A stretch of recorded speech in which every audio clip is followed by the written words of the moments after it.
এক ব্যক্তি প্রশ্ন করেছেন, ঋণগ্রস্ত ব্যক্তির উপরে যাকাত আদায় করতে হবে কিনা।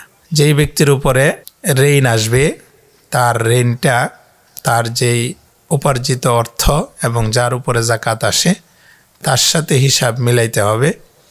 যেমন তার যেই ব্যবসায়ী পণ্য, নগদ অর্থ, স্বর্ণ, রূপা সহ যার উপরে তার যাকাত আসে, সেই অনুপাতে তার যদি নেশাব পরিমাণ সম্পদের মালিক সে হয়, অতঃপর তার যে ঋণ আছে সে ঋণ তার থেকে কর্তন করে, তার থেকে বাদ দিয়ে যদি তার নেশাব পূর্ণ থাকে, বহাল থাকে, তাহলে অবশ্যই তাকে যাকাত আদায় করতে হবে।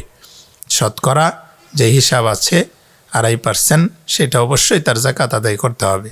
তবে হ্যাঁ, যদি তার সেই উপার্জিত সম্পদ এবং তার যে নেশাব, সেই নেশাব এর সাথে যদি তার ঋণ মিলানো হয়, ঋণকে যদি বাদ দেওয়া হয়, দেওয়ার পরে যদি তার কাছে আর নেশাব পূর্ণ না থাকে, নেশাব যদি বহাল না থাকে, তাহলে তার যাকাত আদায় করতে হবে না। অর্থাৎ এর অর্থ হইল তার ঋণটা এটা অবশ্যই বাদ দিতে হবে। ঋণ সহ তার নেশাব যদি পূর্ণ হয় তাহলে সেই নেশাবের উপরে যাকাত আসবে না।